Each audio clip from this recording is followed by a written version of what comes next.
Sejam bem-vindos, meus queridos irmãos, queridas irmãs, alunos e alunas do curso Mater Dei, curso Teologia Básica para Leigos. Hoje nós vamos começar o nosso 8º vídeo, é a última aula do primeiro módulo. Vai ser um último módulo, um último vídeo, uma última aula um pouco, talvez acelerada e bem carregada, porque o nosso tempo é muito curto. Então eu tenho que aproveitar o máximo. É muita informação, é muito assunto, né? A doutrina é muito vasta, né? Esse tratado que nós vamos ver hoje num curso normal de teologia seria um mês de estudo, né? Mas vou entrar nos pontos principais. É claro que não vou poder assambarcar tudo. Então vocês prestem atenção. Quaisquer dúvidas, mandem para mim pelo e-mail cursomaterdei@bol.com.br. Poderei, sanar alguma dúvida, indicar bibliografia sobre esse assunto, né? Concernente a esse, aliás, de todo esse módulo. Mas eu vou ajudando vocês à medida que a gente vai desenvolvendo o nosso estudo. Então vamos começar sempre com a nossa oração inicial. Em nome do Pai, do Filho e do Espírito Santo. Amém. Senhor Deus, fazei que nós, vossos filhos, que buscamos conhecer mais os vossos ensinamentos, crescemos na nossa fé e no vosso conhecimento, para que possamos adorar-vos e amar-vos como vós mereceis. Por nosso Senhor Jesus Cristo, vosso Filho, na unidade do Espírito Santo. Amém. Em nome do Pai, do Filho e do Espírito Santo. Amém. Então, adiante, né? Na última aula, no 7º vídeo, eu havia já entrado no 9º artigo do credo, o símbolo apostólico. Nós vamos agora continuar o 9º artigo, que é: creio na Santa Igreja Católica, na comunhão dos santos. Depois vem na remissão dos pecados, na ressurreição da carne e na vida eterna. Amém.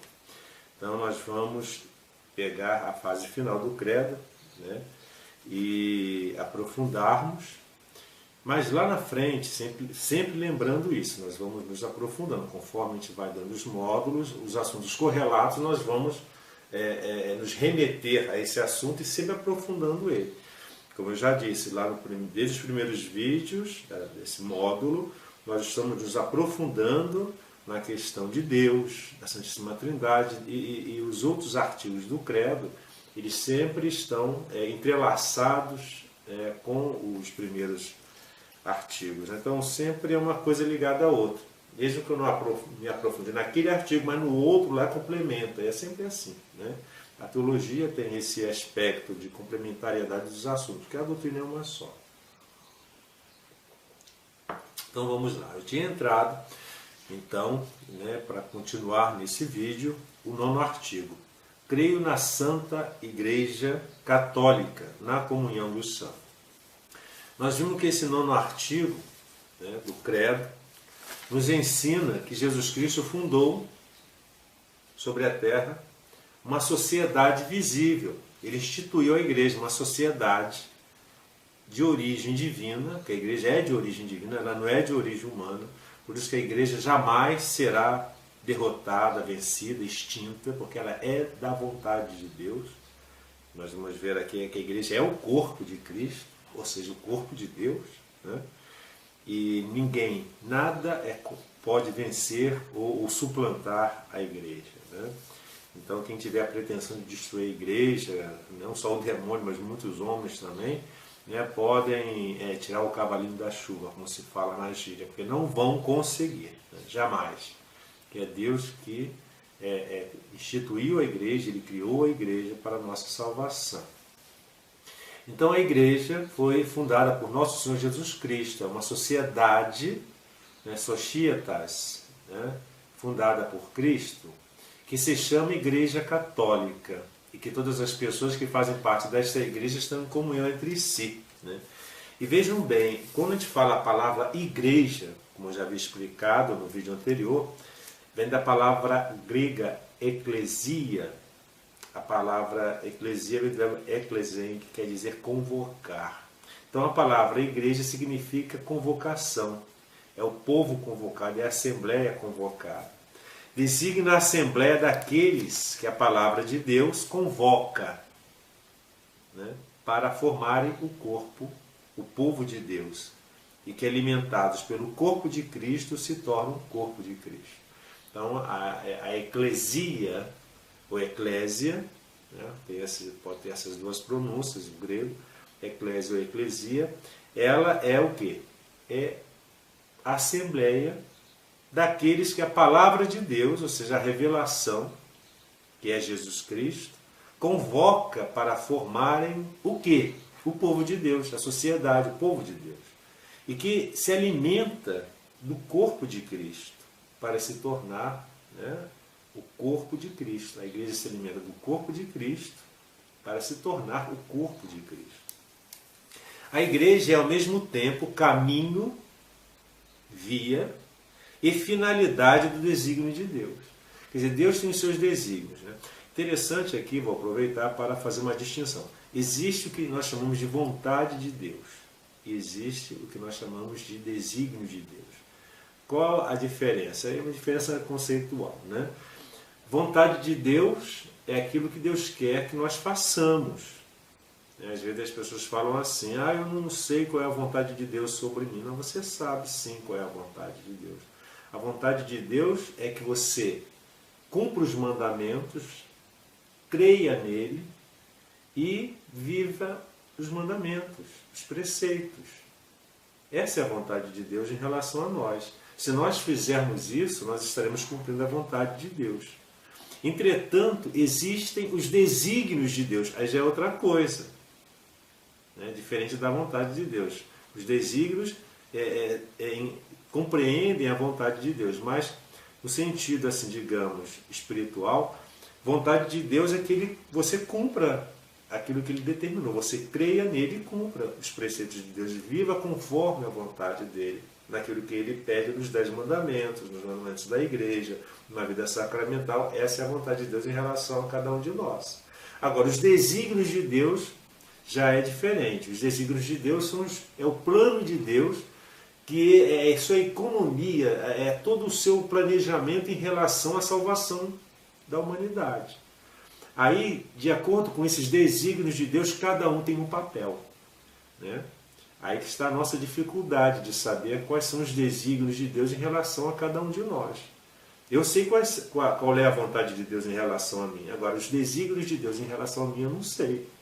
Eu só vou poder exercer,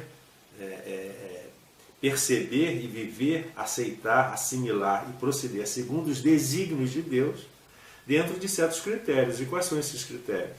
Né? Aqueles critérios que estão dentro da igreja, segundo a orientação dos nossos pastores, segundo as inspirações divinas, quando nós pedimos ao Espírito Santo que nos aconselhe, que nos inspire, nos dando os dons para discernirmos o que devemos fazer, que Ele nos ajude, nos ilumine nas escolhas que devemos fazer, segundo a sua vontade. Então Deus vai, né, nos colocar cada um dentro do plano dele, como ferramenta e instrumento dele dentro da sua obra de salvação. Então, se eu tenho a vocação de ser padre, esse é o meu desígnio na igreja como padre, minha vocação, meu chamamento, minha missão na igreja. Se eu tenho que ser um pai de família, se eu tenho que ser um catequista, ou mesmo profissionalmente, né? Cada um engenheiro, advogado, um balconista, um guarda de trânsito, um administrador público. Então, esses são os desígnios de Deus. Então, para eu poder exercer os desígnios de Deus, eu tenho que estar conforme a vontade dele, porque ele vai nos dispondo, né? A gente propõe, Deus dispõe, né? Minha mãe já falava isso, e é uma verdade, né? A gente propõe a Deus, eu estou aqui à vossa vontade, Senhor. Então ele dispõe de nós, de cada um de nós. Ele vai dispor segundo os seus desígnios, né? Então a igreja é ao mesmo tempo caminho e finalidade dos desígnios de Deus. Deus tem um plano. E esse plano se realiza onde? Na igreja. Ela é prefigurada na criação. A igreja já é prefigurada, ela já é, digamos, projetada na criação, preparada lá na antiga aliança, desde lá com Moisés. fundada pelas palavras e atos de Jesus Cristo. Quer dizer, ela já é prefigurada no Antigo Testamento, mas ela é fundada pelas palavras e as ações de Jesus. E ela é realizada pela sua cruz redentora e a sua ressurreição. E ela é manifestada como mistério de salvação. A igreja é um sinal, segundo o Concílio Vaticano II, a igreja é sacramento de salvação. Ela manifesta-se como um mistério de salvação. Como? Pela efusão do Espírito Santo. É na igreja onde nós vamos encontrar o lugar onde o Espírito Santo vai fazer a efusão dos seus dons. Né? É o local, é o lugar, né? Por excelência da ação de Deus. Será consumada a igreja na glória do céu. Ela vai ter a sua consecução final, a sua realização final, a sua consumação final na glória do céu, como a assembleia de todos os resgatados da terra. É lógico, se a igreja foi fundada para a nossa salvação, se ela foi fundada para convocar todos os seres humanos, os homens e mulheres, para a salvação, é claro, aqueles que quiserem, que aceitarem, que crerem, eles encontrarão na igreja a salvação. E a igreja, ela se consumará, ela se realizará plenamente, aonde? Na glória do céu, onde todos os convocados, onde todos os resgatados estarão definitivamente restaurados e salvos em Deus. A igreja, vejam bem, é ao mesmo tempo visível. A gente vê a igreja através da hierarquia, através dos membros da igreja, que somos todos nós, o povo, né, os homens e as mulheres, né, o seu lugar, os templos, a liturgia, as obras da igreja, as obras de caridade, os asilos, os hospitais, as escolas, os dispensários, né? A igreja é visível, mas também ela é espiritual. Ela não é só aquilo que a gente percebe pelos 5 sentidos. Ela também é espiritual. Ela tem a sua dimensão espiritual, que é o céu. Né? A igreja é a sociedade hierárquica e corpo místico de Cristo. O que significa sociedade hierárquica? Ela é uma sociedade que tem uma hierarquia. A igreja, ela não é democrática. Não existe democracia na igreja. Ah, não, mas nós temos que, né, fazer a participação do povo dentro daí. Não, isso aí, vejam bem, isso aí já é uma mentalidade, né, que surgiu, né, durante algum tempo, se concretizou na Revolução Francesa, né, onde isso aí você tem que entender bem, né, questão até filosófica, né, de ideologia inclusive. O que é democracia? É a concretização da vontade da maioria. E dentro desse postulado, né, da democracia, que é a manifestação e implantação da vontade da maioria, supõe-se que o poder provém da maioria. Que maioria é essa? O povo. Então eles se cunharam aquela palavra, aquela expressão pétrea, né? Todo poder na democracia, todo poder emana do povo, o poder emana do povo e em seu nome é exercido. Só que a igreja, ela não foi criada pelo povo, ela não é uma instituição humana, ela não nasce de um consenso humano como o Estado. A igreja é fundada por Deus. O poder não emana do povo, o poder emana de Deus. Ela não é exercida em nome do povo, ela é exercida em nome de Deus. Então a igreja não é uma democracia. Pode haver setores da igreja em que há um consenso entre seus membros, né? Na vida religiosa, por exemplo, na regra de São Bento, nós vemos isso em outras regras de vida religiosa, onde o superior se reúne com os seus súditos, digamos assim, mas há um consenso, né? Ele consulta, mas a decisão é dele como superior. Mesmo às vezes contrariando a vontade da maioria. Por que isso? Porque o poder emana de Deus e o superior tem uma graça de Estado, de poder ser iluminado para exercer aquela função na igreja, porque a igreja é de instituição divina, ela não é instituição humana. Né? Então, ela é uma sociedade hierárquica.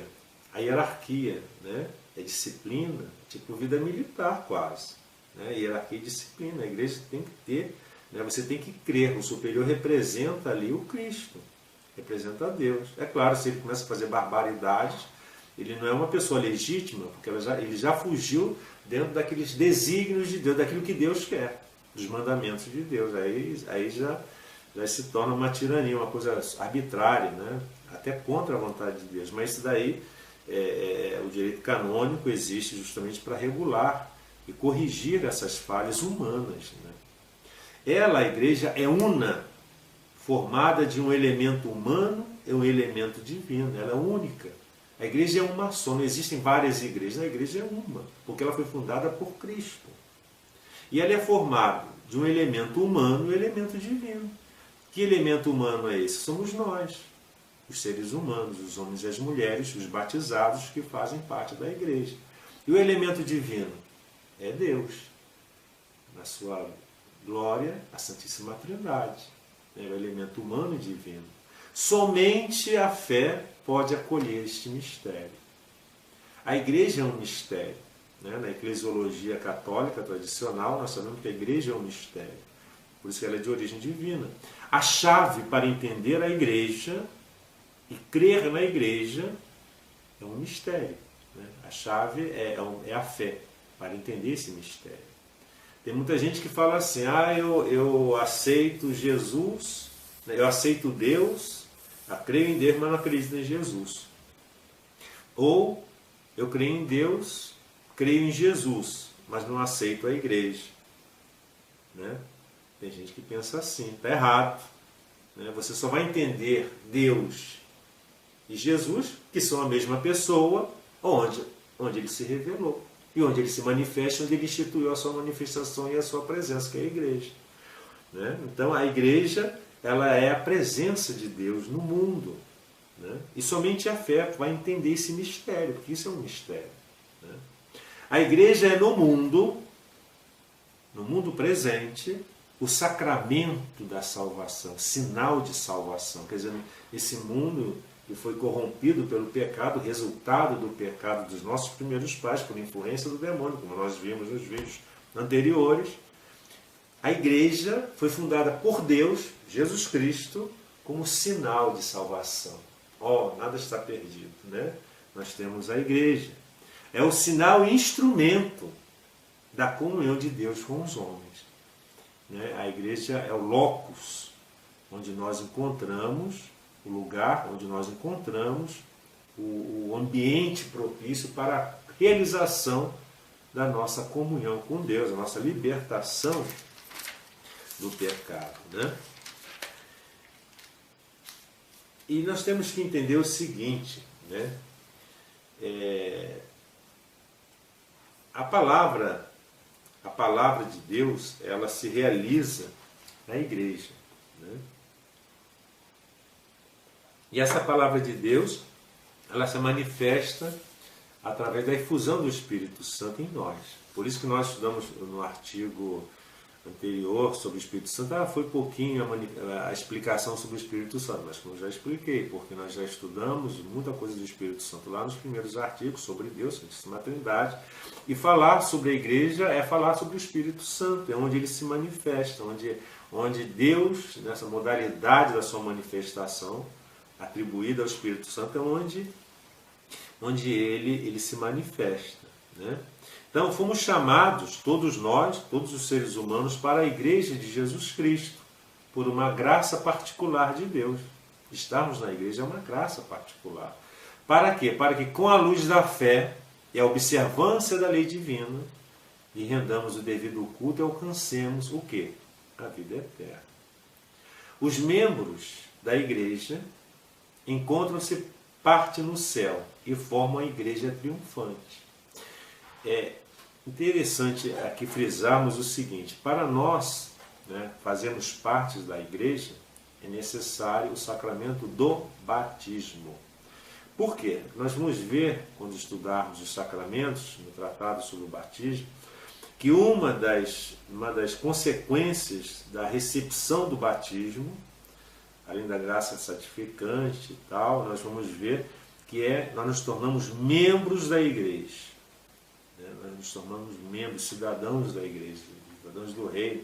né, é como se fosse, né, uma credencial. Nós somos cidadãos do reino, nós somos cidadãos da igreja, membros da igreja. Através do batismo nós somos inseridos na igreja, né?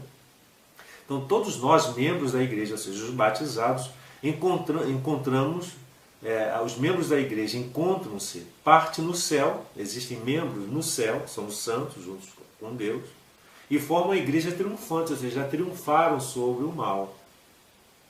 Graças à glória e à ação de Deus, triunfaram sobre o mal. É a igreja triunfante. Uma parte da igreja se encontra no purgatório, que nós vamos estudar ainda. E aqueles que estão no purgatório, ou seja, ainda pagando, satisfazendo as penas dos seus pecados, mas que têm a garantia do céu, formam a igreja padecente. Eles ainda padecem as consequências dos seus pecados, embora já tenham a garantia do céu. E parte da igreja, os membros, estão na terra, né, como nós aqui, e que formam a igreja militante. Nós estamos militando, milites, vem de militar, né? Nós somos soldados lutando, aqui é uma batalha. Estas diversas partes da igreja, a igreja triunfante, padecente e militante, constituem uma só igreja, e um só corpo. É uma coisa só. Porque todos têm a mesma cabeça. Quem é a cabeça da igreja? É Jesus Cristo. O mesmo Espírito que os anima e une. E o mesmo fim, que é a felicidade eterna. Qual é o mesmo Espírito? É o Espírito Santo. Qual é o fim? É a felicidade eterna, na glória de Deus, a qual alguns já gozam e outros esperam gozar essa glória de Deus, essa presença de Deus, né? Este 9º artigo do credo refere-se principalmente, esse 9º artigo do credo, creio na Igreja Católica, ela se refere principalmente a nós da Igreja militante, que é a igreja na qual atualmente nos encontramos, é a parte da igreja, é a situação na qual nos encontramos, ainda nessa luta, nessa vida aqui, né? E a gente tem que ter sempre isso em mente. E é bom sempre lembrarmos que Cristo, conforme a carta de Tito, São Paulo a Tito, ele fala assim, capítulo 2, versículo 14, Cristo Jesus entregou-se a si mesmo por nós.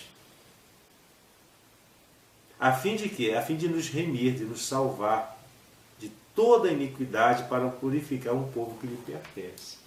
Então a igreja, ela é, digamos assim, resultado da ação salvífica de Cristo, para nos purificar, porque nós pertencemos a Cristo, pertencemos à igreja, através do batismo, né? Na primeira carta de São Pedro, capítulo 2, versículo 9, ele diz o seguinte, vós sois uma raça eleita, um sacerdócio régio, uma nação santa, o povo de sua particular propriedade. Nós somos propriedade de Deus, nós fazemos parte do povo, uma raça eleita, sacerdócio régio. Ingressa-se no povo de Deus, ingressa-se no corpo místico de Cristo pela fé e pelo batismo. Eu creio, Senhor, sou um batizado. E diz aqui, na Constituição Dogmática Lumen Gentium, no parágrafo 13, diz, todos os homens são chamados a fazer parte do povo de Deus. Todos são chamados a fazerem parte do povo de Deus, mas nem todos querem. Para quê? A fim de que, em Cristo, os homens constituam uma só família e um só povo de Deus. A igreja é o corpo de Cristo, pelo Espírito e pela ação do Espírito, nos sacramentos instituídos por Deus na igreja. Nós vamos estudar isso ainda nos sacramentos, Sobretudo aonde? Qual sacramento? Na Eucaristia, Cristo morto e ressuscitado constitui a comunidade dos crentes como o seu corpo. Isso é um outro mistério que nós vamos estudar também. Eu não vou entrar aqui agora porque não é o momento, Estou apenas mencionando. Na unidade deste corpo, que é único, o corpo de Cristo, existe diversidade de membros e de funções. É como o corpo humano, Existem os membros. A cabeça serve para uma coisa. Na cabeça tem os olhos que servem para ver, os ouvidos para ouvir, o nariz para cheirar. né, a boca para falar, a língua, né, que tem os sabores, os dentes que servem para mastigar, né, a garganta, a mão, os dedos, e cada dedo tem uma função, né, no corpo, né, os órgãos interiores, né, o aparelho respiratório, o sistema cardíaco, linfático, etc. Né? A igreja é como um corpo. Né? A diversidade de membros, né? E de funções. Né? O olho não vai fazer o que faz o estômago, o ouvido não pode fazer o que faz o dedo indicador, né? O nariz não vai fazer o que faz o pé. Não tem como. Até a própria anatomia impede isso. Então, a mesma coisa na igreja, cada um tem a sua função. Todos os membros estão ligados, assim como no corpo também. Né? O corpo é um só, embora haja diferentes partes, mas todos estão interligados, ligados uns aos outros, particularmente aos que sofrem e são perseguidos. Né? Você pode estar muito bem, seu nariz está perfeito funcionando, mas seu dedinho tem uma unha encravada que dói, o corpo todo padece a dor por causa daquele dedinho. Né? Você pode ouvir muito bem, mas se o dedinho lá com a unha encravada está doendo, né? O corpo todo sofre. Né? A igreja é este corpo, né? Todo esse organismo do qual Cristo é a cabeça. Nós nunca podemos nos esquecer disso. Por isso que eu estou sempre sendo repetitivo e chato às vezes. Mas a igreja é um corpo do qual a cabeça é Cristo. Ela vive dele. A igreja vive de Cristo. Nele. E por ele. E vive com ela, ele, Cristo, e nela. Por isso que na missa, né, no final da oração eucarística, o sacerdote ele levanta o corpo e o sangue de Cristo consagrados e fala por Cristo, com Cristo e em Cristo. Né? A igreja ela vive por Cristo, com Cristo e em Cristo, nele, em Cristo. E ele vive com ela, na igreja. Com ela e nela. Né? A igreja, uma outra imagem, a igreja é a esposa de Cristo. Aquela imagem, né? Inclusive no livro Cânticos dos Cânticos, a gente vê muito o relacionamento de Cristo, do amado com a amada. Né? Aquilo ali é a prefiguração do amor de Cristo pela igreja. A igreja é a esposa de Cristo. Ele a amou e entregou-se por ela.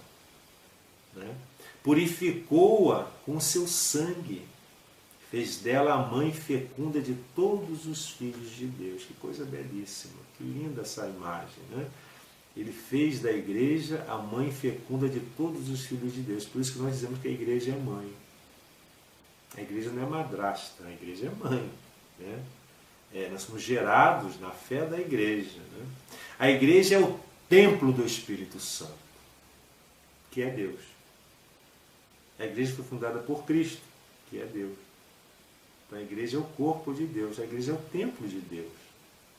O Espírito é como a alma do corpo místico. Assim como o nosso corpo tem um princípio vital que é a alma, o Espírito da igreja, como organismo vivo, é o Espírito Santo, que é o princípio da sua vida, da unidade dessa igreja. O que torna a igreja unida é o Espírito Santo. Na diversidade dos dons, dos carismas, das pessoas e da riqueza dos seus dons e carismas. A igreja é rica em dons e carismas. Esse é o grande tesouro da igreja. Né? Diz aqui o São Cipriano, né, da patrologia latina, ele diz o seguinte: desta maneira aparece a igreja toda como o povo reunido na unidade do Pai, do Filho e do Espírito Santo. Ou seja, a igreja toda ela é reunida numa realidade trinitária. A igreja é uma ação trinitária, é o corpo de Cristo. Né? Isso aí nós nunca podemos esquecer. Isso é importante.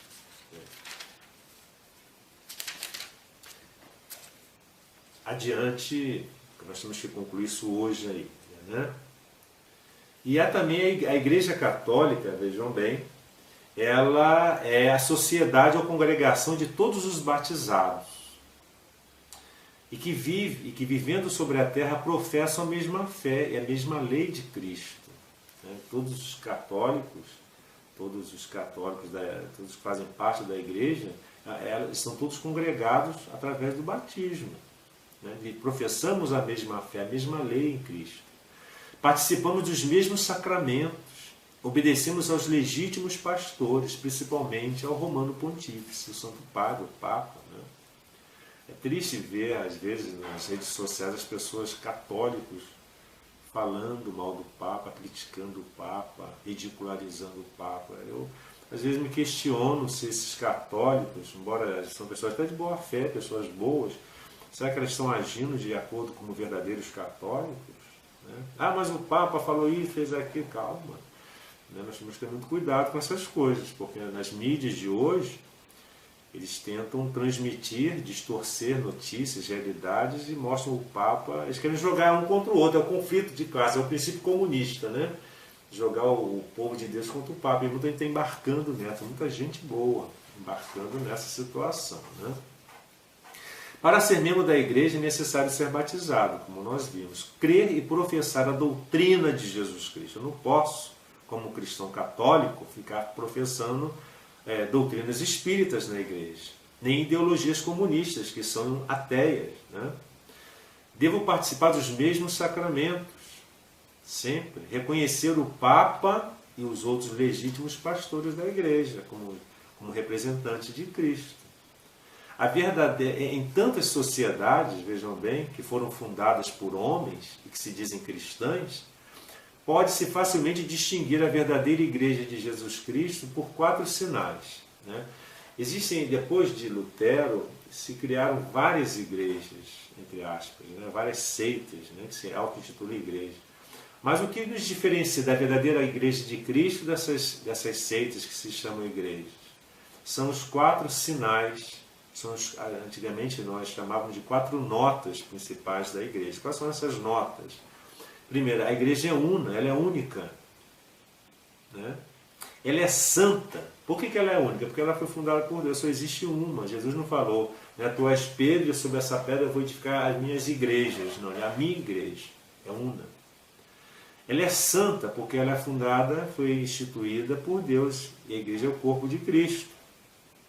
Ela é católica, ou seja, é para a universalidade dos homens. Católica é uma palavra que significa universal. Diz aqui o Novo Catecismo, no parágrafo 230, diz: a palavra católico significa universal, katolikos em grego, no sentido de segundo a totalidade, ou seja, segundo a integralidade. A Igreja é católica em duplo sentido. Em quais sentidos duplos? Primeiro, ela é católica porque nela está presente Cristo. Onde está Cristo Jesus, está a Igreja Católica. Nela subsiste a plenitude do corpo de Cristo unido à sua cabeça, o que implica que ela recebe dele a plenitude dos meios de salvação. Ela é católica também porque é enviada em missão por Cristo à universalidade de todo o gênero humano. E outra coisa importante que nós devemos sempre estar alerta, porque há um erro aí que as pessoas falam, a igreja é santa e pecadora. Nunca pronuncie essa expressão. A igreja é santa e pecadora. Isso aí é uma bobagem, isso aí é até uma heresia. A igreja é santa. Ah, mas eu sou pecador, faço parte da igreja, então ela é pecadora. Não. Veja bem, se a igreja é o corpo místico de Cristo, e em Cristo não existe pecado, então não pode ser a igreja santa e pecadora, porque em Cristo não há pecado. Ah, mas eu sou um membro pecador. Não. Quem é pecador é você. Mas os seus pecados, ele não contamina a igreja. Porque não pode coabitar a graça e o pecado no mesmo lugar. O pecado é seu. Embora você sendo membro dela, você tem que se purificar para fazer jus à sua cidadania como cristão, como participante do povo de Deus. Então, esse negócio de dizer que a igreja é santa e pecadora, isso está errado, erradíssimo. A igreja é santa, porque é de Deus e é o corpo místico de Cristo. Pecador somos nós, cada um de nós somos pecadores, né? Então a igreja é una porque ela tem um só Senhor, confessa uma só fé, nasce de um só batismo, forma um só corpo, vivificado por um só Espírito, em vista de uma única esperança, no fim da qual serão superadas todas as divisões. A igreja é santa. Né? Por quê? Porque o Deus Altíssimo é o seu autor. O autor da igreja é santíssimo, é Deus. Cristo, seu esposo, se entregou por ela para santificá-la. Cristo morreu pela igreja para santificar a igreja. O Espírito Santo, de santidade, e a vivifica. O Espírito Santo, que é a santidade, ele vivifica a igreja, dá vida à igreja. Embora congregue pecadores, ela é imaculada. A igreja não tem mancha, embora feita de imaculados, de pecadores. Ex maculatis imaculada. Ou seja, ela é imaculada dos imaculados. Né? Nos santos brilha a santidade da igreja. Em Maria, esta já é toda santa. A igreja católica, ou seja, anuncia a totalidade da fé. Traz em si e administra o que é a plenitude dos meios de salvação. É enviada a todos os povos, dirige-se a todos os homens, abarca todos os tempos. Ela é, por sua própria natureza, missionária. Ela é apostólica, porque está construída sobre os fundamentos duradouros dos apóstolos, os 12 apóstolos do Cordeiro, Apocalipse 21, versículo 14. Ela é indestrutível. Ninguém vai destruir a igreja. Mateus 16, 18. As portas do inferno não prevalecerão. É infalivelmente mantida na verdade. Qual a verdade? A verdade é revelada de Deus. A igreja não mente, a igreja não tem falsidade. Podem alguns membros falarem bobagem, mentir, enganar, mas a igreja ela não faz isso em si. Cristo a governa. Cristo governa a igreja através de quem? De Pedro e dos demais apóstolos, presente nos seus sucessores. O Papa, sucessor de Pedro, e o Colégio dos Bispos, sucessores dos apóstolos. Na igreja não existe esse sucessor de São João Batista, sucessor de Bartolomeu, sucessor de Judas Tadeu, sucessor de Martins. Não. A igreja só tem a personalidade de sucessão apostólica de Pedro, que é o Papa. Os outros bispos são sucessores dos apóstolos. Né? Embora, às vezes, nós vemos que há sucessores de Judas na igreja, Iscariote, mas isso aí é uma aberração, está errado. Né? Nós temos que ser sucessores, os bispos têm que ser sucessores dos apóstolos, e o Papa o sucessor de Pedro. A única igreja, né, diz o Código de Direito Canônico, a única igreja de Cristo, que no símbolo confessamos una, santa, católica, apostólica, subsiste na igreja católica, governada pelo sucessor de Pedro, pelos bispos em comunhão com ele. O bispo que não estiver em comunhão com Pedro, né, não é da igreja católica. Embora fora da sua estrutura visível, se encontrem numerosos elementos de santificação e de verdade. E uma coisa importante,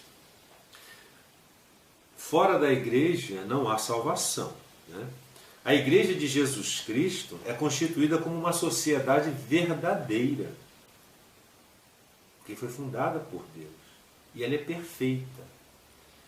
É a sociedade perfeita. E nela, como em uma pessoa moral, né? Pessoa moral é, como tradução portuguesa, pessoa jurídica, né? Como ficção jurídica, pessoa moral, podemos distinguir uma alma e um corpo. Né? A alma da igreja consiste no que ela tem de interior e espiritual, isto é, a fé, a esperança e a caridade. Né? E os dons da graça e do Espírito Santo, que são os tesouros celestes que são derivados dos méritos de Cristo e dos santos. O corpo da igreja consiste no que ela tem de visível e de externo, quer na associação dos seus membros, quer no culto e no seu ministério de ensino. que é em seu governo e ordem externa. Né? A igreja, como instituição, como pessoa moral, né? Digamos, pessoa jurídica, assim, ela tem todos esses aspectos, né? Seu aspecto interior e espiritual, a fé, a esperança e a caridade, os dons da graça do Espírito Santo e todos os tesouros celestes que Deus nos proporciona, né? Derivados da onde? Dos méritos de Cristo, da sua paixão, morte e ressurreição dos santos também, né? E o corpo também, ele consiste naquela parte visível, tem a espiritual, que eu acabei de falar, e a parte visível, que é a associação de seus membros, a parte que nós podemos perceber sensivelmente, quer no culto, ou seja, na celebração da liturgia, e no seu ministério de ensino, o magistério da igreja, em seu governo, os bispos, governando a igreja, o Papa, e a ordem externa que ela possui. Né? Nós temos o exemplo disso, o Código de Direito Canônico. Para salvarmos, para nós nos salvar, não basta sermos membros da Igreja Católica, mas é necessário o quê? Sermos membros vivos, que são todos e somente os justos, isto é, aqueles que estão atualmente na graça de Deus. Não adianta eu me batizar, agora vou me salvar, né? Sou membro da igreja, tudo bem. Né? Isso já é uma grande coisa, é fundamental isso, mas não basta isso. Você tem que se empenhar para tentar viver a justiça de Deus, como nós estudamos. O que é a justiça de Deus? Você está conforme os mandamentos, conforme a graça de Deus, cumprindo os mandamentos e ensinamentos de Deus. Né? Está na graça de Deus. Os membros já falecidos da igreja são os fiéis que se encontram, né? Os membros mortos, desculpem aqui, os membros mortos, no sentido metafórico, os membros da igreja são os fiéis que se encontram em pecado mortal. Eu sou membro da igreja, mas estou em pecado mortal, sou um membro morto, porque eu não estou com a vida, com a graça santificante, eu estou fora da comunhão com a graça de Deus, embora eu esteja na igreja. Eu tenho que estar em estado de graça, tirar de mim o pecado mortal. Fora da igreja católica, apostólica, romana, ninguém pode se salvar. Isso é uma verdade. Como ninguém pode salvar-se do dilúvio fora da arca de Noé, que era a figura da igreja. Segundo a narração bíblica, ninguém se salvou fora da arca de Noé, que é uma prefiguração da igreja. Fora da igreja não há salvação. Às vezes nós vemos certos sacerdotes, às vezes alguns pastores, né? Não, mas que não sei do que começa a fazer aquelas elucubrações mentais, tal, não, mas a pessoa vivendo, para a pessoa poder se salvar, ter a condição sobrenatural da lumen glória, de ver a glória de Deus na eternidade, plenamente, só dentro da igreja. Né? Não adianta a gente vir com minhas palavras, né? Tentar dourar a pílula, não. Né? Fora da igreja não há salvação. Né? Todos os justos do Antigo Testamento se salvaram, todos os justos do Antigo Testamento, antes de Cristo. Em virtude de quê? Da fé que tinham em que Cristo havia de vir. Eles esperavam o Messias, vir por meio do qual já pertencia espiritualmente à igreja. Eles já estavam anelando pela salvação de Cristo, que é a cabeça da igreja. Então eles já pertenciam espiritualmente à igreja, né? Os justos do Antigo Testamento. Quem encontrando-se em culpa, ou seja, de boa fé, fora da igreja, tivesse recebido o batismo, ou ao menos tivesse o desejo implícito de recebê-la, e além disso procurasse sinceramente a verdade e cumprisse a vontade de Deus, o melhor que pudesse, se bem que separado do corpo da igreja, estaria unido à sua alma, e deste modo no caminho da salvação. Né? Isso aí é o catecismo maior promulgado por São Pio X. Né? Vejam bem, as pessoas que estão fora da igreja sem culpa própria. É isso que quer dizer aqui, ou seja, a pessoa não conheceu a verdade, ela não teve condições geográficas, temporais, morais, de conhecer a verdade. Ou seja, ela não tem culpa de estar fora da igreja. Ou seja, ela está fora de boa fé. Né? Ela está fora da igreja. Se ela tivesse recebido o batismo, ou ao menos tivesse o desejo implícito de recebê-lo, se ela tivesse conhecimento, se fosse possível, mas se ela manifestasse esse desejo, e além disso procurasse sinceramente a verdade, a pessoa vive na busca da verdade, uma vida conforme o direito natural, e cumprisse essa vontade de Deus da melhor maneira que ela pudesse, ainda que separado do corpo da igreja, estaria unida à sua alma, que é a alma da igreja, quem é Deus, né? E deste modo um caminho da salvação. Agora, a pessoa que está fora da igreja, por culpa própria, é que se aplica essa determinação. Fora da igreja não há salvação. A pessoa por culpa própria, por vontade, por escolha. Eu não quero a igreja, não acredito, eu não quero. Começa a falar mal da igreja, dos padres, já começa a justificar acusando os outros, né? Começa a partir para acusações, né? E por aí vai. Aí é por culpa própria. Aí fora da igreja não há salvação. Se ela conheceu a verdade, ela tem chance de se converter à igreja. Por outro lado, quem sendo muito embora membro da igreja, não colocasse em prática seus ensinamentos, se eu sou membro da igreja, mas não coloco em prática seus ensinamentos, é como um membro morto e, portanto, não se salvará. Não basta dizer Senhor, Senhor, né? Mas cumprir a vontade do Pai. Porque a salvação de um adulto requer não somente o batismo e a fé, mas também as obras conforme a fé, né, do adulto. O bebezinho que morre, né, ele já tem suficiente para a graça de Deus. Mas o adulto que tem consciência, ele é necessário as suas obras conforme a fé. Somos obrigados a crer em todas as verdades que a igreja ensina e Jesus Cristo. E Jesus Cristo declara que quem não crer já está condenado. Nós temos a necessidade de crer no que a igreja ensina. E o próprio Cristo diz, né, declara, quem não crê já está condenado. A pessoa já fez a sua escolha. Eu não quero acreditar, tal, tudo bem, é a sua escolha. Mas você mesmo está se condenando, né? É como aquelas pessoas que viram Noé construindo a arca, né? Vamos entrar. Não, eu não, você está louco. Não vou entrar na arca para quê? Não vai chover? Né? Não, mas Deus avisou. Não, você é maluco. Né? Eu ser da igreja, para quê? Ficar perdendo meu tempo, né, na igreja. Né? Somos obrigados também a fazer tudo o que a igreja manda, que a igreja determina, porque Jesus Cristo disse aos pastores da igreja, quem vos ouve, me ouve, e quem vos despreza, me despreza. Nós somos obrigados a estar submissos às orientações dos nossos pastores, desde que estejam de acordo com os ensinamentos, é claro, de Deus. Né? Isso é claro. Né? E para concluir essa parte da igreja, né, que é muito importante para todos nós, né, eu vou aqui fazer um breve comentário sobre essa parte, né, da igreja, porque senão a gente se estende muito. Né? Por instituição divina, há entre os fiéis na igreja ministros sagrados, por instituição do próprio Deus, há ministros sagrados, que no direito são também chamados clérigos, no direito canônico, clériges, fazem parte do clero. E os outros fiéis, que são também denominados leigos.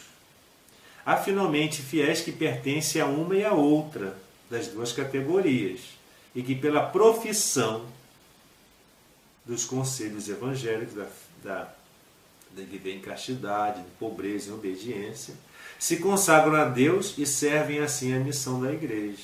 Tem sacerdotes que são religiosos, que vivem em convento, em vida religiosa, vida comunitária, que professam os votos de obediência, fé, castidade, obediência e pobreza, os 3 votos evangélicos. Né?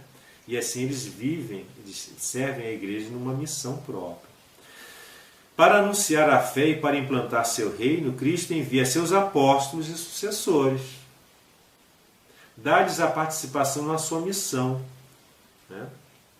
O Senhor fez de São Pedro o fundamento visível da sua igreja, entregou-lhe as chaves da igreja. O bispo da igreja de Roma é o sucessor de São Pedro. Ele é a cabeça do colégio dos bispos, de todos os bispos sucessores dos apóstolos, ele é a cabeça, o Papa. Ele é o vigário de Cristo. A palavra vigário, vicarius, vem do latim, seria aquele que está no lugar dele, que faz as vezes dele. Ele é o vigário de Cristo, ele faz as vezes de Cristo, ele é o representante de Cristo, aqui na terra e pastor da igreja toda universal. Né? O Papa, que é o pastor da igreja universal, tem por instituição divina, Deus o instituiu, e assim ele tem uma missão divina, poder supremo. O poder do Papa é superior a todos, é pleno, é total, imediato, ou seja, não há nada entre eles e o seu povo, é de imediato, e é universal para todos. Para quê? Na cura das almas. Então o poder do Papa, né, por instituição divina, ele é supremo, pleno, imediato e universal. Para quê? Para a cura, para a salvação das almas. Os bispos estabelecidos pelo Espírito Santo sucedem aos apóstolos. São cada um, por sua parte, princípio visível e fundamento da unidade das suas igrejas particulares. A igreja é uma só, mas existem porções de igrejas chamadas dioceses. Diocese é uma palavra grega que significa pequena porção, que está toda completa naquela porção. A diocese é uma igreja completa. É como um membro de um corpo, as células. Né? Digamos que as dioceses são as células da igreja. Ajudados pelos presbíteros, presbíteroi em grego significa ancião. Né? Então os anciãos eram aqueles ordenados para servirem aos episcopos, que é uma palavra grega que significa supervisor, né? Episcopos. Então, o episcopos é episcopos em latim e bispo em português é o supervisor, é o pastor. E aqueles seus cooperadores seriam os anciãos do Novo Testamento, lá, né? na época dos apóstolos, que são os sacerdotes, são os padres, né? Os presbíteros, porque o sacerdócio engloba os bispos e os padres, né? Os presbíteros, né? O sacerdócio. Os presbíteros são os cooperadores dos bispos. E pelos diáconos, os bispos têm o ofício de ensinar autenticamente a fé, de celebrar o culto divino, sobretudo a Eucaristia, e de dirigir as suas igrejas como verdadeiros pastores. Ao seu ofício pertence também a solicitude por todas as igrejas. O bispo não é só responsável pela sua igreja especificamente, mas a solicitude por todas as igrejas, com e sob o Papa, e sob a direção dele. O bispo, ele está sob o poder do Papa e sob a direção dele, com o Papa, sob o Papa e sob a sua direção. Os leigos participam do sacerdócio de Cristo, não o sacerdócio ministerial do sacramento da ordem, mas o sacerdócio advindo do seu batismo, o sacerdócio régio. Cada vez mais unidos a eles, desenvolvem a graça do batismo e da confirmação em todas as dimensões da vida pessoal, familiar, social, eclesial, e realizam assim o chamado à santidade dirigido a todos os batizados. O leigo é leigo, ele não pode exercer funções sacerdotais, né? Senão seria uma usurpação, mas ele tem a sua missão como leigo específico na sociedade, das maneiras mais diversas onde um sacerdote lhe é impedido fazer, em virtude da sua própria situação clerical. Graças à sua missão profética, os leigos são também chamados a serem testemunhas de Cristo em tudo, no meio da sociedade, da comunidade humana. Né? Graças à sua missão régia, né? Ou seja, real, os leigos têm o poder de vencer o império do pecado sobre si mesmos e sobre o mundo, pela sua abnegação e pela sua santidade de vida. Tanto os sacerdotes como os leigos, os clérigos e os leigos têm que ser santos. Né? A vida consagrada a Deus caracteriza-se pela profissão pública dos conselhos evangélicos, os religiosos. Quais são os conselhos evangélicos? A pobreza, a castidade e a obediência, um estado de vida estável e vida em comunidade, né? Reconhecido pela Igreja. Entregue a Deus supremamente amado, aquele que pelo batismo já havia sido destinado a Ele. Encontra-se no estado de vida consagrada, mas intimamente votado ao serviço divino e dedicado ao bem de toda a Igreja. Então, uma pessoa religiosa, que renuncia a ter família e vive em comunidade e professa os votos de pobreza, castidade e obediência, ela corresponde de uma maneira especial à sua missão batismal. né? E com isso eu termino essa parte da